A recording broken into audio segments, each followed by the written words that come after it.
This is the download from Sounds Profitable, your daily source for the essential news in the business of podcasting. I'm Gavin Gaddis.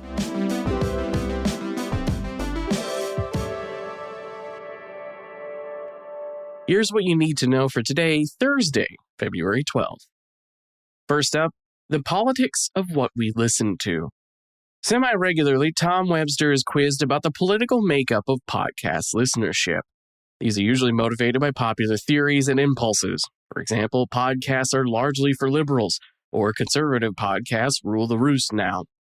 Looking at Podcast Landscape 2025 data, the reality is when one looks at the self-prescribed political identity of respondents who've listened to a show in the past 30 days, American podcast listening is almost perfectly divided into thirds: 32% liberal, 30% conservative, and 33% moderate.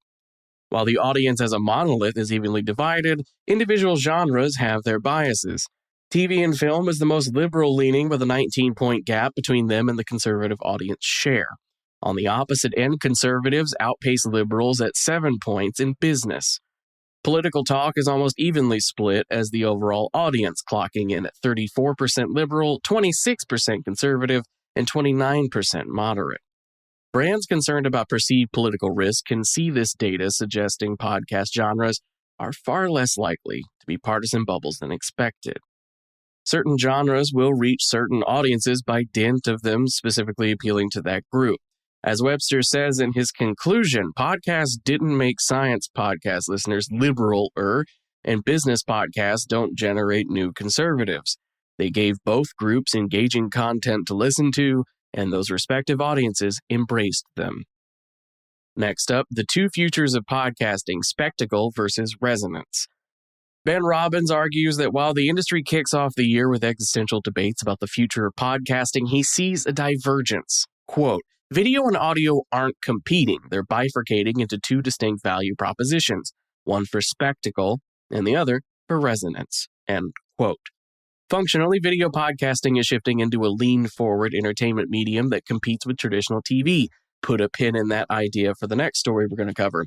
Spectacle, that, for a price, delivers reach and discovery. Meanwhile, audio thrives on authenticity, expertise, and resonating with trusting audiences. A company can choose spectacle or resonance, or both, without them conflicting. Now we take that pin down. Talk is cheap. Talk shows are not. Daytime TV's big problem.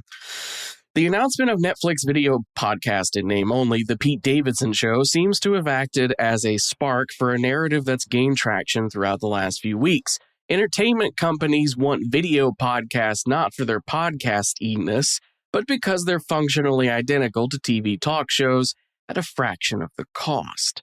Smaller sets, no live audience, fewer unions. The recent cancellation of The Kelly Clarkson Show and Sherry have amplified that conversation more so. Podcasts can land celebrities of the same caliber that both daytime and late-night talk shows can.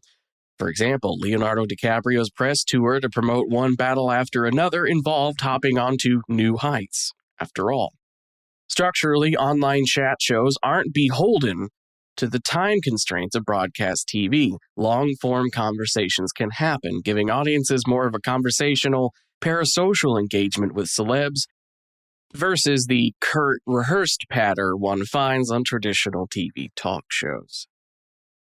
Next up, Nigerian Podcast Index reveals 329 active shows, 73% publishing regularly. Tony Onuchekwa, or Tony Doe on LinkedIn's Nigerian Podcast Index has a new report showing the health of Nigeria's growing podcast industry.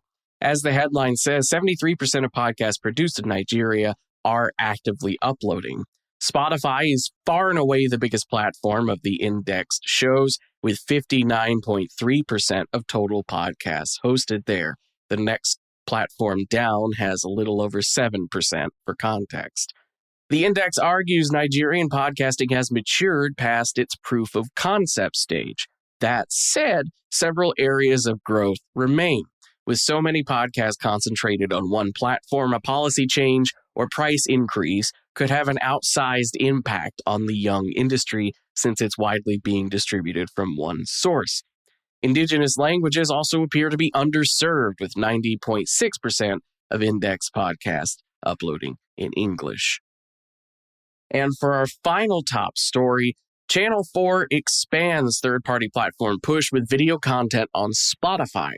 UK broadcaster Channel 4 has launched a digital channel dubbed A Comedy Thing by Channel 4 on Spotify, duplicating a YouTube channel they launched last summer. This follows last year's Spotify expansion, with the Channel 4.0 brand being launched on Spotify as well. I see this as a vote of confidence in Spotify's ability to reach more audience than YouTube. After all, Channel 4 has put a lot of effort into establishing its biggest names on YouTube. Millennial Americans remember how difficult and expensive it was to partake of British content when we were teenagers. Now, Channel 4 has built Taskmaster into a global brand with over 20 seasons of multiple spin-offs, all uploaded to YouTube in full. I bring all that up to say, if there is a UK television brand who would be skittish about cannibalizing their YouTube audience by duplicating that content on another platform, it would be Channel 4. As for the rest of the news, first up, NPR covers the launch of On the Docket, a project from the University of Minnesota in partnership with Spooler and iDib Group that takes audio from landmark Supreme Court cases and adds generative AI animations of the justices who are speaking in the audio, giving their opinions. John Boy Media, an independent digital sports media company backed by the MLB, has announced they have signed an annual partnership with listener.com to act as an AI intel layer over John Boy Media's podcast network and media operations.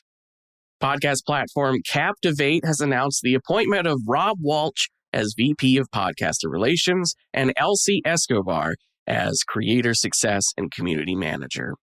Nick Cicero has a new LinkedIn post breaking down why the dashboard era of analytics is over and measurement as a service, or MaaS to compete with SaaS, is taking over.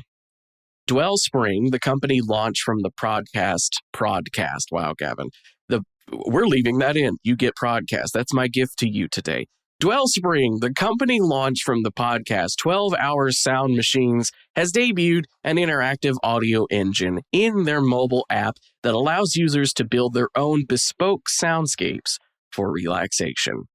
And finally, BBC Studios has published the first episode of their new podcast, The Interface, a weekly tech podcast covering global headlines and how tech impacts them. You can catch links to every single thing I just talked about by clicking the one link in your show notes, which will take you to today's episode post on soundsprofitable.com, where you can click on anything at all that your heart desires. You can also subscribe to the newsletter version of the download to get that emailed to you as soon as this episode drops every single day and have all the links to your heart's content.